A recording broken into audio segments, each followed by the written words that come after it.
La famille de Nazareth nous engage à redécouvrir la vocation et la mission de la famille, de toutes les familles. Ce qui s'est passé au cours de ces 30 années à Nazareth peut se produire pour nous aussi, que l'amour devienne quelque chose de normal et pas la haine, comme l'entraide à la place de l'indifférence ou de l'hostilité. La famille de Nazareth a été la protagoniste du rendez-vous du mercredi. Lors de l'audience générale place Saint-Pierre, le pape François a rappelé que le Fils de Dieu est né dans une périphérie de l'Empire romain pour sauver le monde. Il n'est pas né dans une grande ville, mais aux marges, dans un lieu presque invisible, plutôt mal fréquenté. C'est à cet endroit que Jésus a grandi dans la normalité pendant 30 ans, en travaillant avec Joseph, en participant à l'écoute des Écritures, à la prière des psaumes et aux nombreuses autres routines. La famille de Nazareth, a souligné le pape, était une famille réelle et les nombreuses mamans d'aujourd'hui pourraient apprendre des soins de Marie. Les nombreux papas pourraient suivre l'exemple de Joseph, homme juste, qui a consacré sa vie à soutenir et défendre son enfant et son épouse dans les moments difficiles. Tout comme les jeunes, a conclu le pape, pourraient être encouragés par Jésus adolescent à comprendre la nécessité et la beauté de cultiver leur vocation la plus profonde, à rêver en grand.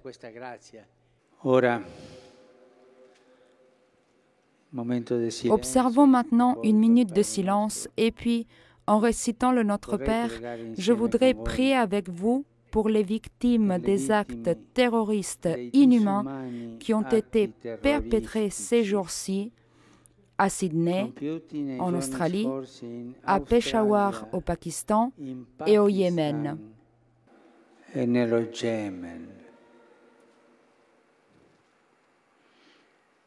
Que le Seigneur accueille dans sa paix les défunts, qu'il conforte les familles et qu'il convertisse les cœurs des terroristes qui ne s'arrêtent devant rien, même les enfants.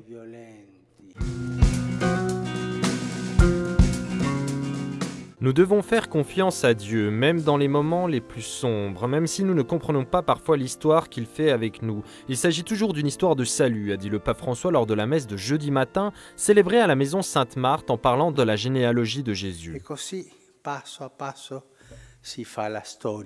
Et ainsi, pas à pas, se fait l'histoire. Dieu fait l'histoire, même nous, nous faisons l'histoire.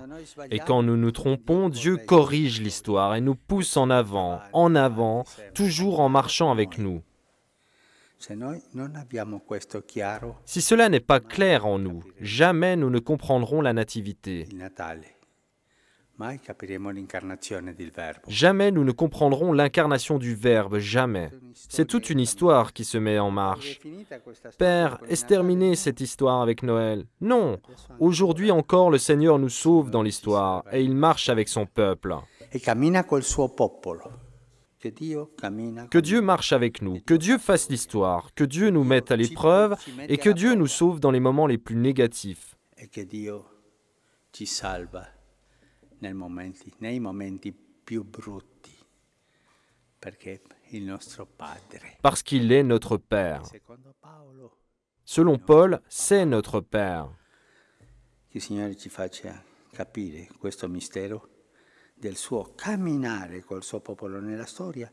Que le Seigneur nous fasse comprendre ce mystère de sa marche avec son peuple dans l'histoire, par la mise en épreuve de ses élus et la grandeur de cœur de ses élus qui prennent sur eux les douleurs, les problèmes, et également l'apparence des pécheurs. Pensons à Jésus pour porter en avant l'histoire. Anche l'apparenza di peccatori, Gesù pensiamo, per portare avanti la storia.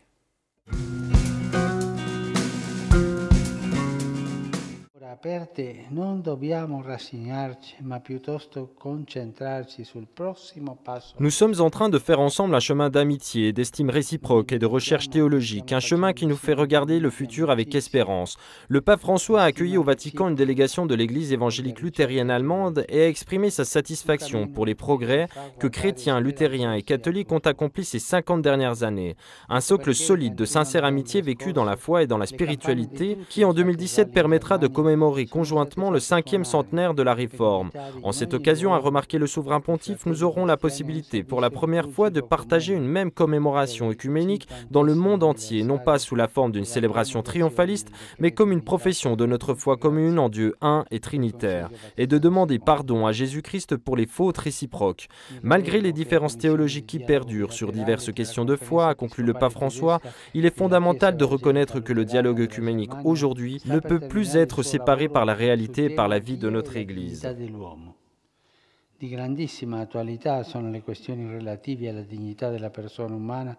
Les questions très actuelles relatives à la dignité de la personne humaine au début et à la fin de la vie, comme celles inhérentes à la famille, au mariage et à la sexualité, ne peuvent pas être tues ou laissées de côté simplement parce qu'on ne veut pas mettre en péril le consensus œcuménique rejoint jusqu'alors. Ce serait un péché si sur de telles questions aussi importantes liées à l'existence humaine apparaissaient de nouvelles différences confessionnelles. Nuove differenze confessionali. Que l'Église soit mère et non l'entrepreneur, car le pouvoir la rend stérile. C'est ce qu'a demandé le pape François lors de son homélie à la messe du matin célébrée à la maison Sainte-Marthe, la dernière de 2014. Le pape, en commentant les lectures du jour qui racontent les naissances miraculeuses de Samson et de Jean-Baptiste, a mis l'accent sur la nouvelle création, représentée par la naissance de Jésus, qui renouvelle tout. Le pape a aussi souligné que dans la Bible, on rencontre un grand nombre de femmes stériles et que le Seigneur accomplit le miracle. La Chiesa è madre, diventa madre soltanto quando si apre alla novità di Dio. L'Église est mère et elle le devient seulement quand elle s'ouvre à la nouveauté de Dieu, à la force de l'Esprit. Lorsqu'elle se dit « je fais tout, mais j'ai fini, je ne peux plus avancer », alors l'Esprit intervient. E anche oggi un giorno per pregare per la nostra madre Chiesa. Aujourd'hui aussi, nous devons prier pour notre mère l'Église, pour les nombreuses stérilités du peuple de Dieu. Nel popolo di Dio, sterilità di egoismi, di potere. Stérilité d'égoïsme, de pouvoir. Quand l'Église croit avoir tous les pouvoirs, pouvoir s'emparer des consciences des gens, di andare sulla strada dei farisei, dei sadducei, suivre la route des pharisiens, des sadducéens, la route de l'hypocrisie. Alors l'Église est stérile. Priez que ce Noël rende notre Église ouverte au don de Dieu.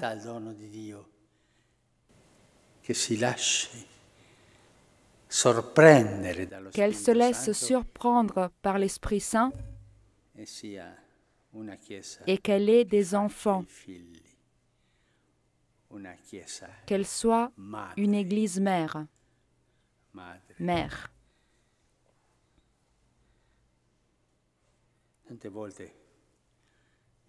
Je pense souvent que dans certains endroits, l'Église est plus un entrepreneur qu'une mère.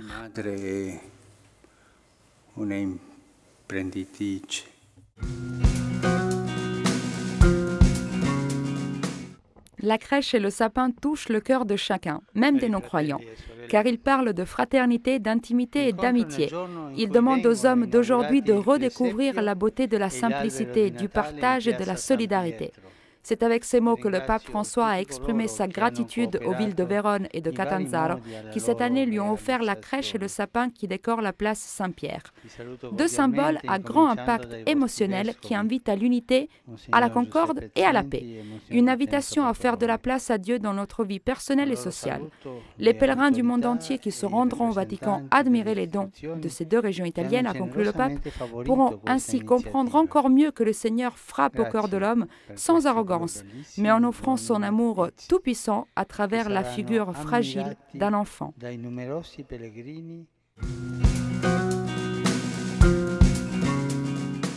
Pour le 4e dimanche de l'Avent, le pape François a invité chacun à tourner ses yeux vers la jeune fille toute simple de Nazareth en ce temps de joie.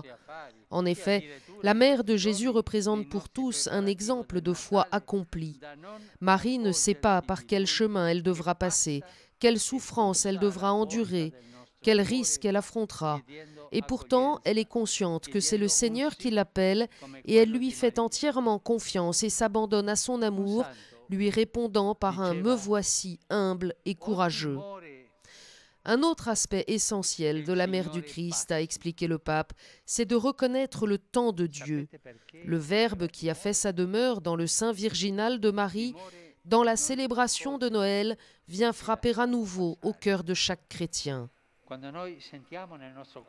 Quand nous sentons dans notre cœur « mais je voudrais être meilleur »,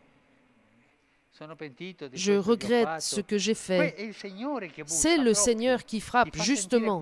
Il vous fait ressentir cela, la volonté d'être meilleur, la volonté d'être plus proche des autres, de Dieu. Si vous sentez cela, arrêtez-vous. C'est le Seigneur, là. Et allez à la prière.